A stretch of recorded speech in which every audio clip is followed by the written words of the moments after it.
සුබ දවසක් මගේ ආදරණීය යාළුවෝ හැමෝටම. ඉතින් වෙනදා වගේම ගොඩක් ආදරෙන් මගේ channel එකට පිළිගන්නවා. ඉතින් ඔයාලා හැමෝම ගොඩක් සතුටින් පරිස්සමින් ඇති කියලා මං හිතනවා. තවත් ලස්සන දවසක් තමයි මං අද ඔයාලත් එක්ක බෙදා ගන්න හිතුවේ. එහෙනම් වීඩියෝ එක ඉවර වෙනකම්ම මාත් එක්ක ආදරෙන් එකතු වෙලා ඉන්න. අද අපි මේ යන්නේ අනුරාධපුරයට. ඉතින් කුරුණෑගල ටවුන් එක එහෙම පහු කරගෙන අපි මේ අනුරාධපුරයට යන ගමන් තමයි ඉන්නේ. බලන්නකො ඉතින් මේ පාරේ ලස්සන. ඉතින් මේ ලස්සන පාර දිගේ ඉස්සරහටම යන ගමන් තමයි අපි මේ ඉන්නේ.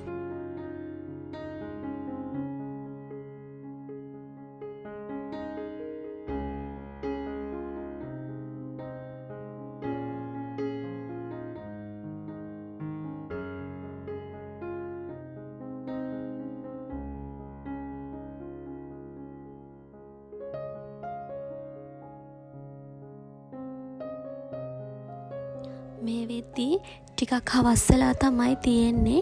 ඉතින් මේ වෙනකොට අහස හරීම ලස්සනට පෙනුණා. ඉතින් බලන්නකෝ ඔයාලත් මේ අහස කොයිතරම්නම් ලස්සනයිද කියලා. උදාගිරේ ප්‍රභාකලුම් නැගී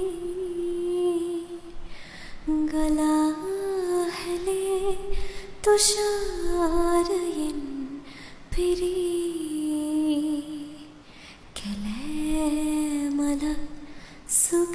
සුගන්ධදී සැලී සිනාසලයි ප්‍රබෝධයෙන් පිපී. මේ තියෙන්නේ අද රෑ අපි නවතින තැන. ඉතින් දැන් අපි එතනට ඇවිල්ලා තමයි තියෙන්නේ. එහෙනම් බලමුකෝ මෙතන කොහොමද කියලා.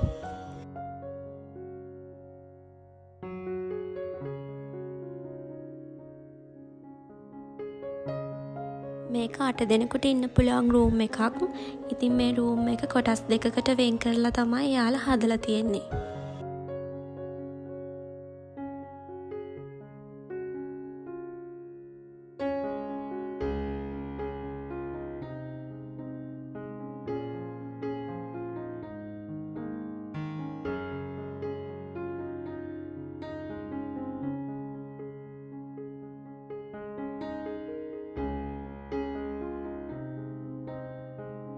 දැන් නම් ටිකක් රෑ වෙලා තමයි තියෙන්නේ.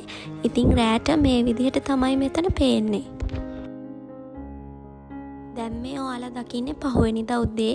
ඉතින් අපි උදෙන්ම නැගිටලා කිරි ආහාර එහෙමත් ලෑස්ති කරගෙන ජයශ්‍රී මහ බෝධීන් වහන්සේ වැඳ පුදා ගන්න තමයි මේ යන්න හදන්නේ.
කිරි ආහාර පූජා කරලා ජයශ්‍රී මහා බෝධීන් වහන්සේ වැඳ පුදාගත්තට පස්සේ දැන් අපි මේ යන්නේ ප්‍රාර්ථනා බෝධීන් වහන්සේ ළඟට.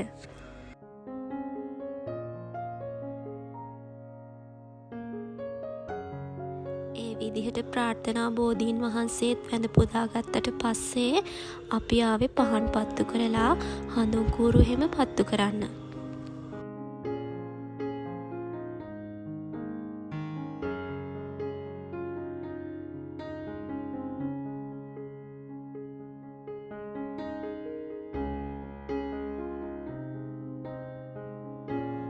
කිරි ආහාර පූජා කරලා ජයශ්‍රී මහා බෝධීන් වහන්සේ වැඳ පුදාගත්තට පස්සේ දැන් අපි මේ යන්නේ උතුම් වූ රුවන්වැලි මහා සෑරාජාරණ වහන්සේ වැඳ පුදා ගන්න. මගේ ජීවිතේ මං යන්න ආසම තැන්වලින් එකක් තමයි රුවන්වැලි මහා සෑය කියලා කියන්නේ. ඉතින් මෙතනට ආපුහාම මගේ හිතට නම් පුදුම නිවීමක් තමයි දැනෙන්නේ. ඕනි තරම් වෙලා මෙතනට වෙලා ඉන්න පුළුවන්. සමහර විට මේ හැඟීම ඔයාලටත් දැනිලා ඇති.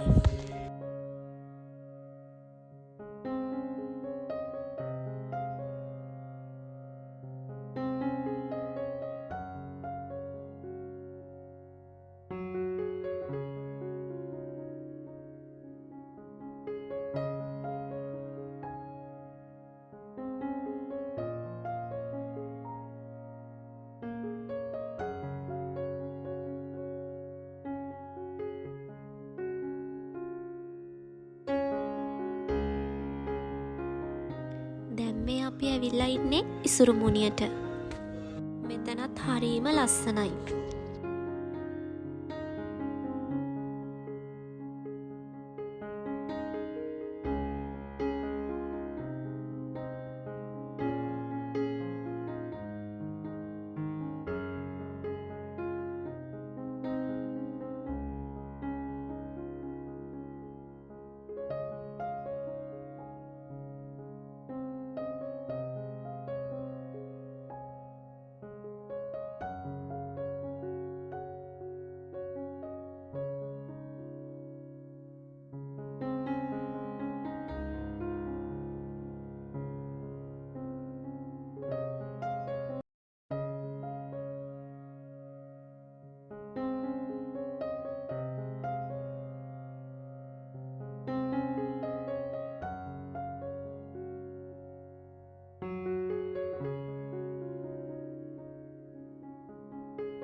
ඉසුරුමුණි විහාරයත් වැඳ පුදා ගත්තට පස්සේ අපි මේ ආයෙමත් ගෙදර එන්න තමයි පිටත් වෙන්න හදන්නේ.